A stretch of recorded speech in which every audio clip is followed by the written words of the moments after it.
warahmatullahi wabarakatuh. Salam sejahtera buat kita semua. Pemirsa Warta Thoriqoh yang dimuliakan oleh Allah Subhanahu wa Ta'ala, pada kesempatan hari ini kita akan membahas lebih dalam tentang apa itu Jatman atau Jam'iyah Ahli Thoriqoh Al-Muktabaroh An-Nadiyah. Di sini kita ditemani oleh ahlinya, beliau yang terhormat Bapak Dr. Kiai Haji Masyhudi MAG selaku Sekretaris Jenderal Jatman. Beliau alhamdulillah walaupun di sela-sela waktunya yang sibuk menyempatkan kepada Warta Thoriqoh untuk bisa bertemu dan juga berbagi ilmunya bersama kita. Assalamualaikum Pak Yai. Assalamualaikum warahmatullahi wabarakatuh. Begini Pak Yai, sering kita jumpai di dalam masyarakat ataupun kata-kata yang kita sering dengar yaitu Jatman. Tetapi belum banyak yang mengetahui tentang apa itu Jatman. Kita mohonkan kepada Bapak Kiai untuk penjelasannya tentang apa itu Jatman. Monggo. Terima kasih para pemirsa Warta Thoriqoh yang dimuliakan Allah Subhanahu wa Ta'ala, teman yang hadir di studio. Rahimakumullah wa sadaqakumullah wa radhiyallahu barakalakum. Jatman yang kalau kita terminologi kita panjangkan jadi Jam'iyah Thoriqoh Al-Muktabaroh An-Nadiyah, merupakan organisasi atau jam'iyah bagi pemeluk atau penganut thoriqoh yang berada di dalam lingkungan Nahdlatul Ulama. Jam'iyah Thoriqoh Al-Muktabaroh An-Nadiyah merupakan jam'iyah yang didirikan oleh para salafus sholih dalam rangka untuk mengawal para pemeluk thoriqoh agar betul-betul terjaga thoriqoh-thoriqohannya dalam rangka tazkiyatun nufus, membersihkan hati. Jam'iyah Thoriqoh Al-Muktabaroh An-Nadiyah merupakan salah satu dari badan otonom Nahdlatul Ulama. Ya, seperti itu. Terus begini Pak, ada beberapa thoriqoh yang masuk di Jatman. Tentunya apa saja thoriqoh? Baik, atas pertanyaannya, mungkin saya boleh minum dulu ya? Boleh, silakan. Ya. Seger sekali, alhamdulillah. Bahwa Jam'iyah Thoriqoh Al-Muktabaroh An-Nadiyah mewadahi 43 thoriqoh yang ada di Indonesia ini. Ini berdasarkan hasil muktamar di Semarang. Itu di Indonesia. Kalau secara utuh dari berbagai belahan dunia, maka ada 300 lebih macam thoriqoh. Tetapi dari ini Jam'iyah Thoriqoh Al-Muktabaroh An-Nadiyah sebagai badan otonom hendak melakukan upaya penyatuan dari thoriqoh yang jumlahnya 43 tersebut. Ya, mulai dari thoriqoh yang kita kenal, ada thoriqoh Qadiriyah, Naqsyabandiyah, Tijaniyah, kemudian thoriqoh yang lain, itu semua dalam rangka menyatukan thoriqoh yang ada di Indonesia. Dan di Indonesia satu-satunya negara yang mampu menyatukan thoriqoh jumlahnya 43 tersebut. Ini bukan hal yang mudah, karena di Suriah misalnya ada di sana menyatukan 10 thoriqoh saja sudah kalah kabur. Nah, di Indonesia ini 43 macam thoriqoh. Ini kalau bukan karena istihad para aulia illah memang sungguh sulit. Maka kita berbangga kita bersyukur sekaligus kita rawat thariqah yang masuk di dalam Jamiah Thariqah Al-Mu'tabar An-Nahdiyah. Bisa jadi nanti pada perkembangannya akan bertambah, tetapi itu memang melakukan atau ada semacam filterisasi untuk masuk ke dalam Jamiah Thariqah Al-Mu'tabar dan dispesifikasi menjadi melalui An-Nahdiyah. Tentunya dari jawaban Pak Yai tadi, ada banyak sekali thariqah, dan dari Jatman ini menyaring ada 43 di Indonesia. Tentunya siapa yang bisa menentukan ataupun bagaimana prosedur untuk masuk di dalam jajaran ataupun thariqah dalam 43 tersebut, masuknya bagaimana ke Jatman itu? Baik, ini satu pertanyaan cerdas buat kita sekalian, bahwasanya satu thariqah untuk bisa dikatakan atau masuk di dalam thariqah Al-Mu'tabar An-Nahdiyah ini ditentukan oleh majelis ifta. Satu majelis yang ada di dalam Jamiah Thariqah Al-Mu'tabar di setiap idarah, baik idarah aliyah tingkat pusat, idarah wusta tingkat provinsi, idarah syu'biyah tingkat kabupaten, idarah husniyah tingkat kecamatan, bahkan sampai idarah sa'afiyah tingkat desa atau kelurahan. Ini prosedurnya ditetapkan oleh Mas Ifta. Namun untuk bisa masuk prosedur itu atau bisa ditentukan suatu thariqah yang mu'tabar itu tentu ada prosedur yang harus dilalui juga, yaitu dengan cara mengajukan thariqah yang akan dinilai atau akan dianalisis oleh majelis ifta tersebut. Jadi mengajukan, kemudian majelis ifta yang meneliti apakah itu mu'tabar atau tidak. Baik ajarannya maupun para mursyid, para muqaddamnya, para badannya, khalifahnya, itu semuanya diteliti. Itu oleh salah satu majelis namanya majelis ifta. Nah, majelis ifta itu salah satu struktur komponen di dalam Jamiah Thariqah Al-Mu'tabar An-Nahdiyah, karena di samping majelis ifta itu juga ada namanya ifadiyah. Di sana ada rois, kemudian ada jajaran khatib, kemudian ada imboiyah yang melaksanakan, ada jajaran mudir, ada jajaran sekretaris, ada aminus sunduk, dan ditopang dengan imdadiyah, lajnah yang ada. Ya. Terima kasih untuk jawabannya. Tentunya tadi seperti Pak Yai bilang, di dalam Jatman atau thariqah tentu ada guru yang sering kita sebut sebagai mursyid. Dari penjelasan Pak Yai, mursyid tersebut apa itu mursyid, Pak Yai? Terima kasih. Mohon maaf ini karena tadi ngos-ngosan di perjalanan minum lagi ya. Oh, boleh ya? Ya, silakan. Kok enggak minum? Saya Para pemirsa warta thariqah yang dimuliakan Allah Subhanahu wa taala, dalam rangka memasyarakatkan thariqah dan menthariqahkan masyarakat, maka di sana ada yang namanya mursyid, atau di dalam itu sebutan bagi selain tijaniyah. Kalau tijaniyah ada namanya muqaddam, ada badal, juga ada khalifah, juga ada murid. Nah, itu semua ada syarat-syaratnya. Syarat mursyid sebagaimana yang kita bisa temukan di dalam kitab Jami'ul Usul Aulia.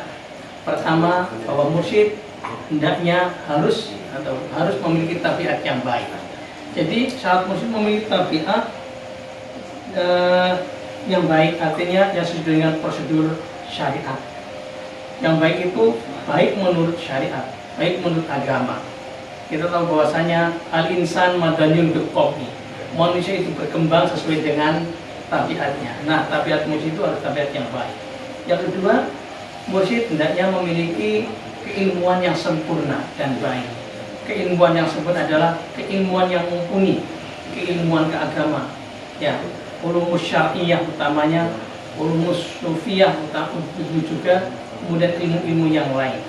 Kemudian mursyid juga harus memiliki niat dan cita-cita yang luhur. Bagaimana mungkin seorang mursyid akan membimbing murid-muridnya kalau tidak memiliki niat dan cita-cita yang luhur? Cita-cita yang luhur bisa dibangun dalam rangka untuk bagaimana mengarungi kehidupan ini sampai kehidupan di akhirat nanti. Itu sebabnya tanggung jawab mursyid itu sebenarnya berat sekali karena dunia sampai akhirat. Kemudian syarat berikutnya adalah mursyid hendaknya memiliki perangai yang menyenangkan.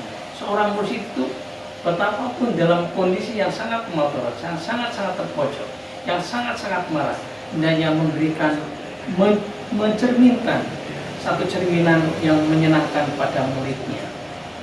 Kemudian mursyid juga harus memiliki ainul basirah, ya, pandangan hati, bukan hanya pandangan mata, tetapi pandangan hati. Jadi seorang mursyid menilai semua problem dari muridnya itu dengan ainul basirah, juga ainul mata kepala dengan mata hati. Itu ada pertimbangan tersendiri memang buat mursyid. Kalau kita lebih lanjut kita tilik juga di dalam kitab Jami'ul Usul Al-Awliya, di sana dituliskan dengan yushtaratu fil mursyid ay yakuna aliman bima yahtaj ilaihi muridun minal fiqh wa qaid tauhid biqadri ma yuzilu bi syubhah allati taqridu lil murid fil bidayah. Jadi seorang mursyid hendaknya dia ada alim terhadap apa yang dibutuhkan oleh murid, ya. Mungkin murid ketika awal-awal dia mengalami ada keraguan, nah mursyid meyakini itu semua. Wa ayyakuna aliman bi kamalatil qulub, ya, wa adabiha wa afatin nufus wa amradiha wa kayfiyati hifdzi sihhatiha wa i'tidaliha. Seorang mursyid juga dituntut di samping alim memiliki tata krama, sopan santun, etika, ya, yang bisa menjadikan muridnya itu memiliki jiwa dan adab yang baik serta merawatnya sampai kapanpun, ya. Dan samping juga ditegaskan bahwasanya ayyakuna raufan rahiban bil muslimin, ya, khususan bil muridin. Seorang mursyid dituntut memiliki jiwa yang rahim, ya. Rahim itu welas asih kepada umat Islam, khususnya pada murid.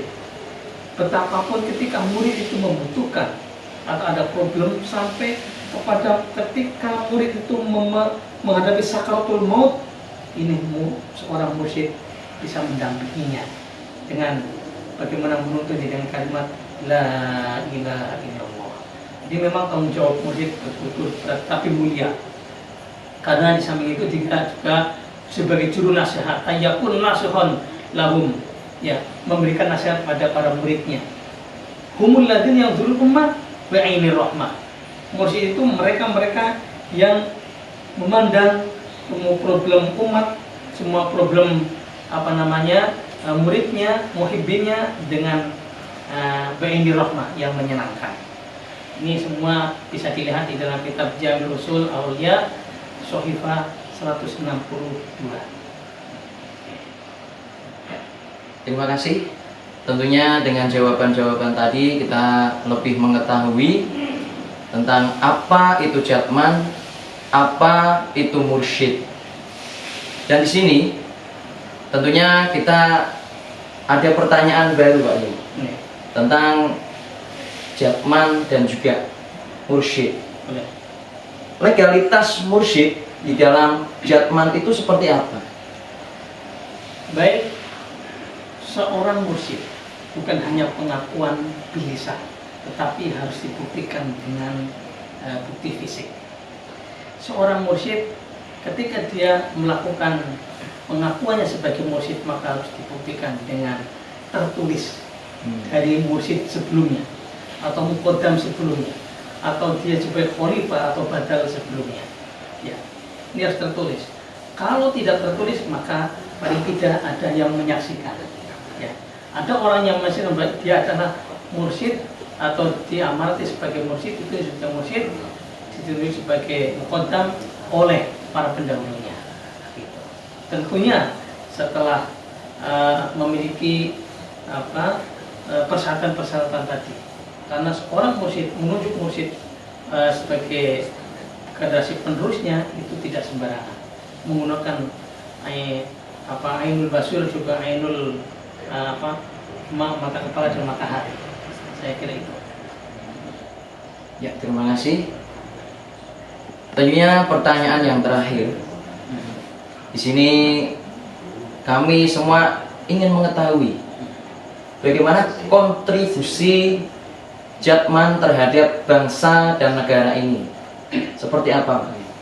Pak pemirsa Warta Thariqoh yang dimuliakan Allah Subhanahu wa taala. Baik, ini pertanyaan yang baik juga karena warga Thariqoh ini bukan hanya pandai memutar tasbih, ya, pandai berzikir, tetapi bisa mengimplementasikan nilai luhur kethariqohannya dalam berpartisipasi kepada kemajuan bangsa dan negara. Dan itulah sebenarnya yang ditunggu dan yang paling tepat oleh negara ini untuk diajak membangun warga thariqoh. Oleh karena bangunan yang telah diciptakan adalah bangunan bukan hanya jasmani tetapi rohani. Qad aflaha man zakkaha wa qad khaba man dassaha. Sungguh bahagia orang yang senantiasa mensucikan jiwanya, dan sungguh nestapa orang yang senantiasa mengotori jiwanya. Nah, bangsa Indonesia ini adalah bangsa yang ragam, yang plural. Tetapi perlu diingat bahwasanya warga thariqoh yang ada di bumi Nusantara, negeri tercinta ini siap berpartisipasi dengan bersama dengan komunitas dan komponen bangsa yang lain, karena memang mereka sudah ditempa baik jiwa maupun dagangnya, zahir maupun batinnya.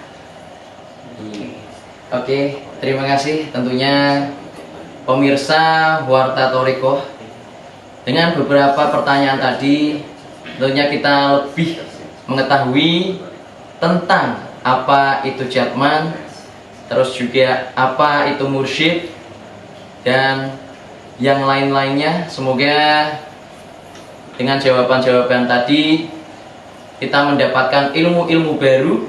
Boleh saya berpesan ya? Ya, mungkin. Ya. Ya, sebelum kita mengakhiri di pertemuan hari ini, ada mungkin pesan ataupun kesan bagi Pak Kiai buat para kader-kader muda thariqoh.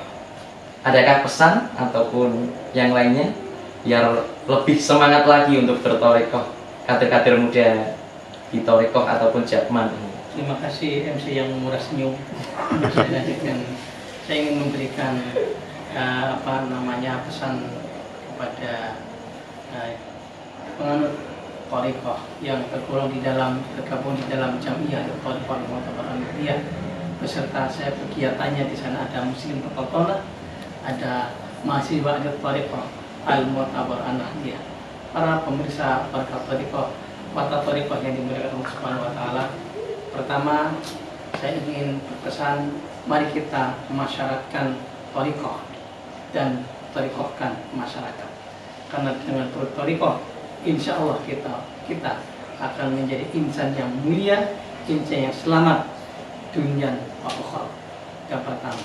Kemudian yang kedua, bahwasanya kita yakin bahwa mursyid kita, muqaddam kita, para badal, para khalifah adalah orang-orang yang sudah mendapatkan pencerahan Buddha atau mendapatkan petunjuk dari Allah Subhanahu wa taala. Karena tidak semua orang mendapatkan predikat itu. Marilah kita sebagai warga thariqoh mengutamakan, mengedepankan adab, sopan santun dalam setiap perilaku, dan hormati para mursyid kita, muqaddam, khalifah badal. Karena dengan itu kita akan mendapatkan kucuran barokah. Lebih dari itu kita akan mendapatkan hikmah. Bukankah kita tahu bahwasanya, kalau saya boleh menyitir salah satu hadis yang dikutip juga oleh Imam Ghazali dalam kitab Ihya halaman 5, al-hikmatu tazidu syarifu syarafan wa tarfa'ul mamluk madarikal muluk aw majaisal muluk. Jadi hikmah itu bila sudah kita pegang, kita dapatkan, maka bisa mendapatkan, mendudukan tempatnya para bila dia orang yang mulia, dengan hikmah itu dia semakin mulia. Bila kebetulan dia sebagai budak, maka dia akan menduduki tempatnya para raja. Itulah hikmah. Nah, oleh karena itu mari kita hormati, kita khidmah pada mursyid, qodam, khalifah pada kita. Mudah-mudahan dengan itu kita akan mendapatkan kucuran barokahnya. Lebih dari itu, kita suatu saat kita sakaratul maut dituntun oleh para musyrik kita bisa mengucapkan la ilaha illallah, ya, suatu kalimat yang mendatangkan keselamatan kita, sa'adatul darain, selamat dunia, selamat akhirat. Amin ya rabbal alamin. Demikian, mohon maaf bila agak panjang pesan saya, dan saya kira tidak panjang karena Muqaddimah Ibnu Khaldun itu 8 jilid. Demikian, assalamualaikum warahmatullahi wabarakatuh. Waalaikumsalam warahmatullahi wabarakatuh. Salaman boleh? Boleh? Enggak corona ya? Tidak corona. Ya, alhamdulillah hirobbil alamin. Tentunya dari pesan-pesan yang disampaikan oleh Bapak Dr. Kiai Haji Masyhudi MAG selaku Sekjen Jatman, kita selaku kader-kader Thorekoh muda harus lebih semangat lagi tentunya dalam bertorekoh dan juga untuk berkontribusi kepada bangsa dan negara ini, ya. Yang kita harapkan tentunya bersama-sama sesuai dengan apa yang kita inginkan bersama, bahwa Jatman ataupun Warta Thorekoh menginginkan memasyarakatkan Thorekoh dan mentorekohkan masyarakat. Ya. Tentunya dari kami seperti itu saja. Barangkali dalam kami penyampaian kurang berkenan ataupun banyak kata-kata yang kurang pas, kami mohon maaf yang sebesar-besarnya. Dari saya cukup. Wassalamualaikum warahmatullahi wabarakatuh.